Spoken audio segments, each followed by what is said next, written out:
মঞ্চে উপস্থিত রয়েছেন জমিয়তে উলামায়ে বাংলা আসাম বাংলা সংগঠনের নেতৃত্ব আমাদের সকলের প্রিয় মাননীয় পীরজাদা মেহরাব সিদ্দিকী ভাইজান, রয়েছেন মোয়ারেখিন ভাইজান এবং রয়েছেন। নামাজের জন্য কেউ চলে যাবেন না, এখানেই জামাত হবে। মনে করবেন না যে মসজিদে যাব, এখানেই জামাত হবে। মাওলানা আমিনুল আম্বিয়া সাহেব, মাওলানা সিয়ামত আলী সাহেব সহ ইমাম সংগঠনের আমাদের হাবিবুর সাহেব, আমাদের নাসির উদ্দিন মিসবা এবং আমাদের বাহারুল ভাই থেকে শুরু করে সকলেই আছে। সকলকে আন্তরিক শ্রদ্ধা সালাম জানিয়ে এবং আপনারা যারা এসছেন এবং এই মাইকের আওয়াজ যতদূর যাচ্ছে সকলের প্রতি শ্রদ্ধা সালাম নিবেদন করে একদম সংক্ষিপ্ত আকারে কয়েকটি কথা আপনাদের সামনে বলবো। আমরা কি কারণে এখানে সমবেত হয়েছি আমরা কম বেশি সকলেই জানি এবং পূর্ববর্তী বক্তা তারা বলেছেন যে ওয়াকাফ বিষয়কে কেন্দ্র করে আজকে গোটা দেশ জুড়ে তোলপাড় চলছে এবং আমাদের এই পশ্চিম বাংলায়ও বিভিন্ন জায়গায় আন্দোলন চলছে।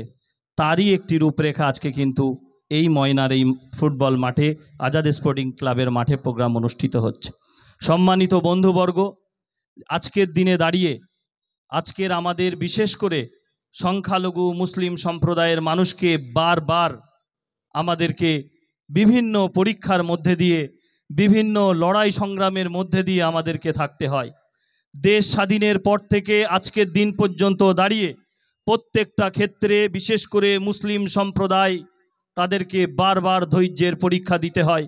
কখনো দেশপ্রেমের পরিচয় দিতে হয়, কখনো নাগরিকত্বের পরিচয় দিতে হয়, কখনো নিজেদের অস্তিত্বের পরিচয় দিতে হয়, কখনো নিজের জীবনকে বাঁচিয়ে রাখার জন্য পরিচয় দিতে হয়।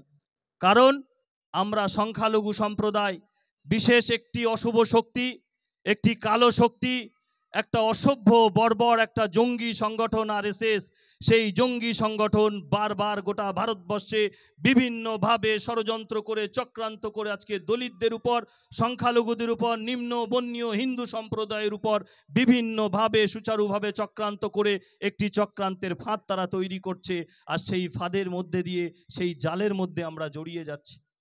সম্মানিত বন্ধুবর্গ, আমাদেরকে প্রত্যেকটা ক্ষেত্রে প্রত্যেকটা সময় বিভিন্ন পরিস্থিতির সম্মুখীন হতে হচ্ছে।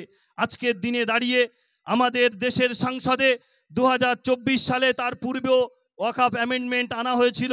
2024 সালে সেই বিলটা এনে 2025 সালে এই স্বৈরাচারী সরকার, এই অসভ্য সরকার, এই সন্ত্রাসবাদের উস্কানি, সন্ত্রাসবাদের মদতে, এই আরএসএস এর মদতে চলা এই ভারতীয় জনতা পার্টির সরকার আজকের আমাদের সেই সমস্যার সম্মুখীনের মধ্যে ফেলে দিয়েছে। সম্মানিত বন্ধুবর্গ, আপনাদেরকে বলতে চাই এবং এখানে যারা পুলিশের বন্ধুরা আছে, আইবিডিআইবির বন্ধুরা, আমরা প্রত্যেকটা জায়গায় লক্ষ্য করছি আমাদের ভারতবর্ষের ইতিহাসে এমন নজির নেই, পশ্চিম বাংলার ইতিহাসে নজির নেই যে কোনো মুসলিম সংখ্যালঘু সংগঠনের সভা সমিতি হচ্ছে, সেখানে গন্ডগোল হচ্ছে, অশান্তি হচ্ছে। আমরা তরোয়াল নিয়ে রাস্তায় র্যালি করছি না, আমরা হই হই করছি না, আমরা একটা সম্প্রদায়কে গালি দিয়ে রাস্তায় নেমে আন্দোলন করতে আমরা আসিনি। সে শিক্ষা আমাদের ইসলামে নেই। প্রত্যেকটা জায়গায় প্রশাসনের বাধার সম্মুখীন হতে হচ্ছে বিভিন্ন প্রোগ্রামে প্রত্যেক দিন। কেন আমরা দেখতে পাচ্ছি আরএসএস, বজরং দল, বিশ্ব হিন্দু পরিষদ, তারা পারমিশন ছাড়া বিভিন্ন জায়গায় তারা সভা সমিতি করছে। আর আমরা প্রত্যেকটা জায়গায় সুশৃঙ্খলভাবে শান্তিপূর্ণভাবে যেই সবার অনুমতি চাইছি, আমাদেরকে ধৈর্যের পরীক্ষা দিতে হচ্ছে। আমার পূর্ববর্তী বক্তা বলছিলেন, সত্যি দুঃখের এটা, কেন আমাদের কোন প্রোগ্রামে অশান্তি হয় তার কোনো রেকর্ড নেই, কিন্তু তারপরেও আমাদের বারবার ধৈর্যের পরীক্ষা দিতে হচ্ছে।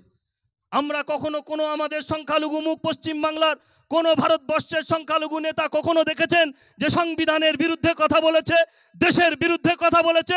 অথচ যারা প্রত্যেকটা ক্ষেত্রে সংবিধানকে খণ্ডন করছে, সংবিধানকে উপেক্ষা করে, সংবিধানকে অপমান করে ষড়যন্ত্র করছে, সাম্প্রদায়িক উস্কানিমূলক বক্তব্য দিচ্ছে, তাদের বিরুদ্ধে দেশের প্রশাসন, রাজ্যের প্রশাসন কোনো সদর্থক ভূমিকা নিচ্ছে না। আর আমরা যখন শান্তিপূর্ণভাবে সংবিধানকে মান্যতা দিয়ে, বাবা সাহেবের সংবিধানকে মান্যতা দিয়ে, দেশের সমস্ত আইন কানুনকে সম্মান দিয়ে, পুলিশের সঙ্গে সহমত পোষণ করে আমরা কর্মসূচি করছি, আর আমাদের বাধাপ্রাপ্ত হতে হচ্ছে। আর কত ধৈর্যের পরীক্ষা দিতে হবে আমাদের? প্রত্যেকটা সময় প্রত্যেকটা ক্ষেত্রে মুসলমানদেরকে বিভিন্ন আইনের মাধ্যমে তাদেরকে চাপ সৃষ্টি করা হচ্ছে। যারা রাত দিন দেখতে পাচ্ছেন আমাদের পশ্চিম বাংলায় অশুভ শক্তির কিছু মাথা প্রতিনিয়ত সংবাদ মাধ্যমের সামনে প্রকাশ্য দিবালোকে বিভিন্ন জনসভায় যেভাবে কটূক্তি করছে, একটা সম্প্রদায়ের মানুষকে কালিমালিপ্ত করছে, বারবার তাদেরকে অপমান করছে, বিভিন্ন নোংরা ভাষায় আক্রমণ করা হচ্ছে, তাদের বিরুদ্ধে কোনো অ্যাকশন হয় না। তাদের